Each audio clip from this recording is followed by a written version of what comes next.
जब आप गई वहाँ पर तो कोई ऐसा इंसिडेंट, कोई ऐसी चीज़ जो आपको अंदर से झकझोर के रख दी हो? एक हज़ारों। पहली बात तो यही कि हमको कितनी गालियाँ दी गई, कितना हमें ये कहा गया कि एक दिन तुझे भी यहीं बैठाना है हमें। मेरी 28 साल की उम्र थी और यहीं बैठोगी। और कुछ ये भी कहती रोक के, बेटा क्यों आती है, तू भले घर की लड़की दिख रही है, बड़े घर की बहू दिख रही है, ये वहाँ के लोग बोलते थे? क्यों आती है यहाँ। मैं उनको ये तो नहीं बता सकती थी मैं किसी को ढूंढने आती हूँ। फिर मुझे लगा कि मैं कहूँगी ये बच्चे घूमते रहते हैं, इनको पढ़ाने आती हूँ, ये पढ़ लें थोड़ा सा। बोले हम पढ़ेंगे कोई भी। एक महिला थी वो कहती थी कि नहीं रहेंगी, तो इन्हें मत बदलने की कोशिश कर। जब किसी के मुंह पे एक बार चूना लग जाता है तो वो कभी नहीं बदलती। वो स्पष्ट कहती थी कि किसी घर की जीनत नहीं बन सकती। बस वो एक जुनून होता चला गया, क्यों नहीं बन सकती, क्या ऐसा है, इन्होंने क्या कर दिया, ये क्या खुद से खड़ी हो गई कि आ जाओ और मेरे पास आ जाओ इस हाँ। तरह से। इन्हें तो समाज धकेल कर यहाँ तक लाया। और आप ही के भाई पिता बेटे वही तो जाते हैं इस समाज की, उनका कौन है, तो कोई नहीं है वहाँ जाने वाला, वही जाते हैं, आप उन्हें रोकिए। और कहीं ये प्रयास नहीं हुआ। ऐसा नहीं है, मैं जो कॉलेजेस में जाती हूँ वहाँ बस काउंसलिंग के दौरान मैं बार बार कहती हूँ कि आप ये क्यों कहते हैं कि बेटियों को समझाओ, भाई बेटियों को समझाओ, बेटी, अरे बेटों को भी तो समझाओ। अपराध करने वाला कौन है, किसी के साथ रेप होता है तो कौन करता है, बेटा है ना, पुरुष है ना, उसको समझाइए बचपन से, ये बेटा बहन है। अभी तो ये बात कह, देखिए मैं क्या कहूँ कैमरे पे, मैं मुझे कहना चाहिए नहीं मतलब अगर हम ये कहें, मैं थोड़ा सा एतराज़ करती हूँ कुछ चीज़ों से, वो शायद आपको भी बुरी लगेंगी।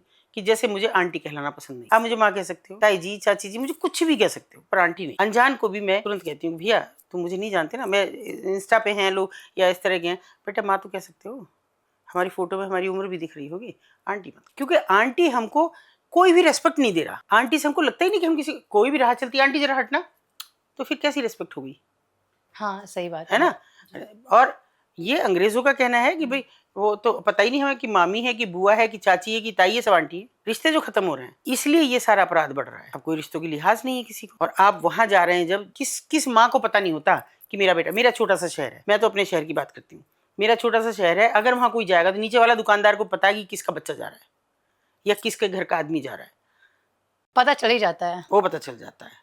तो गाय भगाए आदमी दबी जबान से ढकी जबान से कहेगा भी अरे एक दिन तो वहां भी घूम रहा था, भाई जाती है वो बात। तो क्यों नहीं रोकते आप अपने बच्चों को, आप उन्हें बुरी औरतें कह रहे हैं, उन्हें कह रहे हैं हाँ, कि उनके लिए आप मजलिसें गलत कर शब्द रही हैं। निकाल रहे और हैं। क्या 250-300 रुपए में कौन औरत है जो अपनी अस्मिता का सौदा करेगी, जो अपनी इज्जत का सौदा करेगी, कौन है वो औरत, कोई नहीं है। भीख मांग के टाइम गुजार लेगी, घर में चौका बर्तन करके गुजार लेगी, लेकिन अब इज्जत से खिलवाड़ नहीं करेगी। लेकिन अब करनी उन्हें कहिए ना, बुरी बुरी औरतें पोल्स पे खड़ी हैं, रेड लाइट्स पे खड़ी हैं, पार्लर्स के जरिए जिनकी बुकिंग हो रही है ना, जिनका स्पा सेंटर्स के जरिए जिनका हो रहा है। ओयो होटल एक बड़ा अड्डा, पता नहीं अभी मैं देख रही थी शायद पिछले शनिवार की बात है, आज शनिवार की, ओयो होटल के जो ओनर हैं वो कपिल शर्मा शो पे आए और उन्होंने बड़ी शान से कहा कि ये मेरा आइडिया था कि मैं एक घर में अगर 2 कमरे हैं तो उसको भी होटल की तरह इस्तेमाल करने का मौका दूं लोगों को, पैसा कमाने का। और उसके पीछे मेरी मंशा ये थी कि जब हमारे घरों में मेहमान आते थे तो हम उन्हें पड़ोस में रुकाते थे, कहीं हमारे यहाँ जगह नहीं है तो कहीं, कौन रुकाता था भाई, चाहे तो अपने घर का बेड उठाए, चाहे आदमी नीचे गद्दा डाले, दरी डाले, कुछ भी डाले, उस पर रुकाएगा, अपने मेहमानों को बुलाएगा। तो नहीं तो अभी जो नया चलन है तो आप यूज़ करते हैं कि भाई कहीं भी आपने कोई बैंकेट हॉल ले लिया, थोड़ा वो और किया तो धर्मशाला ले ली। ये कहाँ हुआ कि हमने किसी के घरों में रुका दिया। और कौन अपने घरों में रुकाता है, मुझे तो नहीं लगता पिछले 25-30 साल में कोई ऐसा बंदा, वो अपने रिश्तेदारों को नहीं चाहते, दूसरे रिश्तेदार कौन रोक लेगा। ये कैसी बेहुदा बात की। और एक घर में आपने, मैंने देखा मेरे शहर में शमशान के बराबर में किसी ने एक घर बना रखा है, एक कमरा नीचे एक ऊपर है, ओयो होटल का बोर्ड लगा है। अरे यहाँ कौन आ रहा है इतनी दूर, नहर, मेरा तो नहरों का शहर है, नदियों का शहर है, नहर के किनारे किसी के नीचे ट्यूबवेल है, ऊपर कमरा ओयो होटल का लगा हुआ, ये देखिए बताइए, जगह जगह बोर्ड है। तो कैसे चल रही है। और आप बड़ी शान से कह रहे हैं कि ये मैंने मौका दिया। अरे उससे अच्छा मौका तो अभी होम स्टे का चल रहा है, आप होम स्टे भी तो है, आप उसमें रखिए, अगर आपको करना ही आपका एक कमरा है उसमें रजिस्ट्रेशन कराइए, बाकायदा करिए। मैम, आप ओयो की बात कर रही हो, ओयो से मेरे ज़हन में एक सवाल हम्म, उठता है हम्म। कि ओयो का नाम लेते ही दिमाग में वो चीज़ें क्यों आती हैं, गलत चीज़ें क्यों आती हैं कि लोग क्योंकि ओयो जा रहे आए हैं? दिन रेड, हमने कितनी रेड कराई, लड़के लड़कियां, मैं इतनी वीडियोस मेरे पास पड़ी हैं कि जहाँ मुंह बांधेगी लड़की, अब रोक तो नहीं सकते आप, मुंह बांध के जा रहे हैं, लड़के के साथ मोटरसाइकिल बैठेगी 1 घंटे के लिए, कहीं बुकिंग नहीं है, कहीं नहीं दिख रहा, कोई रजिस्टर नहीं है, कुछ नहीं है, कुछ नहीं है। किसी महिला ने मुझे शिकायत की थी कि जी हम बहुत परेशान हो रहे हैं, हमारे घर में बेटी है और बिल्कुल हमारे घर के सामने वाले घर में वही होटल खुल गया। पूरा दिन लड़के लड़कियां आते हैं, बाइक से आएंगे, बाइक पिछवाड़े खड़ी होगी क्योंकि जंगल पड़ा है, अभी नई बस्ती है और हाईवे पे है बिल्कुल।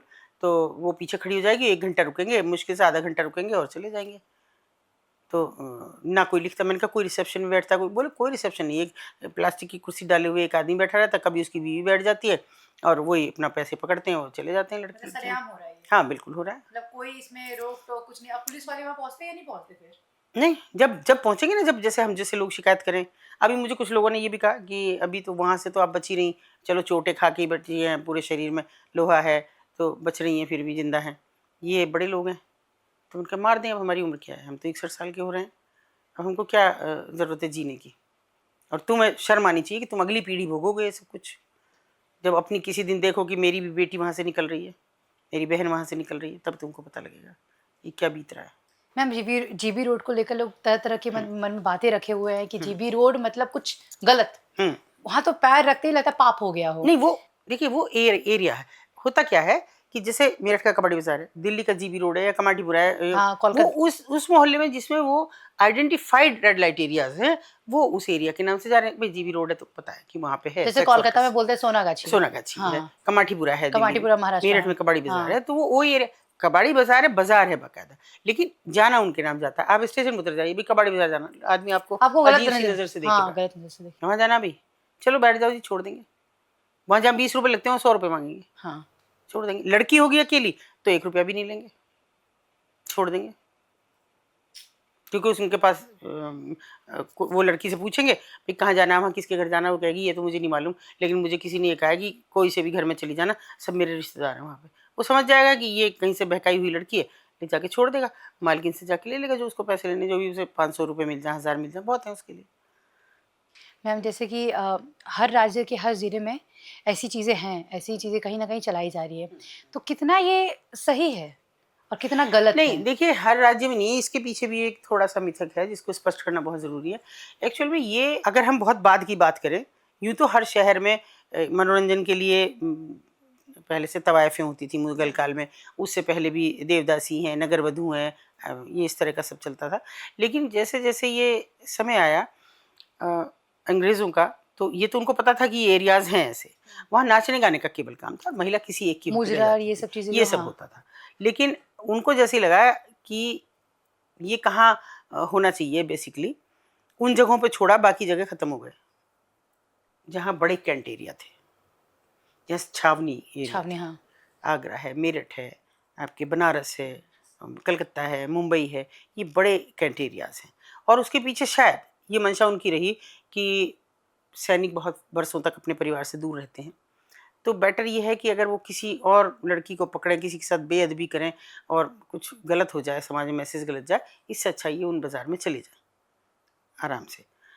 फिर लगा कि कुछ गलत होने लगा है तो रेड लाइट समझते हैं? बिल्कुल बिल्कुल। कैसे? रेड लाइट लोग को लगता है ये रेड लाइट मतलब गलत, मतलब वहां पे कुछ लोग ऐसे बैठी होंगी या ऐसे जाना, ऐसे ही दिमाग में आता है लोगों के ज़हन में। नहीं, रेड लाइट ही क्यों, देखिए उसके पीछे है, आप चौराहे पे रेड लाइट पे रुकते हैं, हाँ, वो गाड़ी हम रोक देते हैं, गाड़ी रोकते हैं ना, बिल्कुल, इसका मतलब खतरे का निशान है। हाँ, आप अगर चले जाएंगे तो आपको चोट भी लग सकती है, एक्सीडेंट हो जाएगा आपका, आपकी सम्मान की भी हानि होगी, बड़ा बदतमीज आदमी है, 4 लोग कहेंगे कि ऐसे निकल गया देखो, चालान भी होगा, कानून के जद में भी आप पाएंगे। बिल्कुल। सेम यही अंग्रेजों ने क्या किया कि हर रेड लाइट एरिया पे, मतलब हर ऐसे दाल मंडी कहते थे पहले ने, हर दाल मंडी के एग्जिट और एंट्री पे इन्होंने लगाए पोल, और वो शाम होती 8 बजे उसमें शीशे लाल होते थे, और जैसी लाइट जलाई जाए, वो लैंप पोस्ट होते थे, उसमें तेल डाला और कोई आया और उसने जला दिया, वो लाल बत्ती हो जाती थी, इसलिए लाल बत्ती क्षेत्र कहलाए, एग्जिट पे भी एंट्री पे भी। फिर लगा शायद अंग्रेजों को कुछ गलत हो रहा है, तो नीचे एक और छोटा बोर्ड लगाया कि सैनिकों का प्रवेश निषेध, कि सैनिक का कैंट एरिया में हमने कर तो दिया ये सब, इनको आइडेंटिफाइड भी कर दिया, लेकिन अब अगर हमारा जा रहा है वहाँ और कुछ नशा करेगा, और नशा करने के बाद कोई सीक्रेट सूचना अगर दे दी तो गलत हो जाएगा। तो वहाँ क्योंकि होने ये लगा था कि इन औरतों की, जिनको हम खराब औरतें कहते हैं, इनकी एक बड़ी भूमिका रही क्रांति में, देश की आज़ादी। अच्छा, जो फिल्म आई थी हीरा मंडी, उसी उस से तरह की भी, हाँ, और मेरठ में तो 1857 की क्रांति हुई, तो उसमें यहाँ की मशहूर तवायफें थी, उनका बहुत बड़ा रोल रहा। कैसे उन्होंने सैनिकों को शेल्टर दिया अपने यहाँ, जो हिंदुस्तानी सैनिक थे और लड़ उनके लिए रहे थे, लेकिन उनको बचना भी था तो यहाँ रखा गया। या जो, क्योंकि मेरठ ऐतिहासिक भूमि है और बहुत सारे ऐसे क्रांतिकारी हुए, उनको छिपना था तो इस जगह पे छिपे, लेकिन जिन्हें खराब औरतें हम कह रहे हैं, उनके खाना रहना हर चीज़ का उन्होंने इंतजाम किया और वो पूरी भूमिका निभाई। और अगर मैं वर्तमान में चली जाऊँ तो इसमें कारगिल युद्ध हुआ, हमने उनसे एक छोटी सी बात बस यही कही थी कि बिल्कुल ज़मीर मर गया, कुछ नहीं है, कमा रही हो, अपने देश के लिए कुछ नहीं करोगी? तो बोली दीदी बताओ क्या करें। हमने बीचों बीच एक कनस्तर रखा काट के ऊपर से, मैंने कही बाज़ार में रखा है, उठाएगा इसको कोई नहीं, और मुझे कल तक ही भरा हुआ मिलना चाहिए, मुझे नहीं पता कितना दोगी, और खुद जाओगी डीएम साहब को ये देने, मैं नहीं जाऊँगी, ना तुम्हारे साथ जाऊँगी, कहीं नहीं जाऊँगी। थोड़ा सा उनको छुआ उन्हें कि ऐसे कैसे जाएंगे, हमको तो कोई घुसने नहीं देगा, डीएम से कौन मिले, डीएम नहीं मिले तो मैं कहा नहीं मिलेगा तो ये मेरा काम है, फिर मुझे क्या बवाल करना है, ये मेरा काम है, तुम जाओ, मैं आसपास ही रहूंगी कहीं ना कहीं। लेके आई वो, और बहुत ज़्यादा नहीं था, लेकिन 1,70,000 रुपये थे, कम भी नहीं थे। हमारे यहाँ एक बड़ा हादसा हुआ, एक विक्टोरिया पार्क कांड के नाम से जाना जाता है, आग लग गई थी बहुत भयंकर, और उसमें बहुत लोग मर गए, अंदर ही भस्म हो गए थे। उसमें उन्होंने कितनी मदद की आप अंदाज़ा नहीं कर सकते, कपड़ा, राशन, पैसा, हर चीज़ से मदद की उन्होंने। ऐसा नहीं है कि वो नहीं करती हैं, कभी और तरह के कुछ इस तरह के मामले हों तब भी हम उनसे कहते हैं कि करो, जाओ। तो कैसे उनको खराब औरतें कह रहे हैं, उनकी हर जगह भूमिका रही, हर जगह। उन्होंने अपना पूरा योगदान दिया है।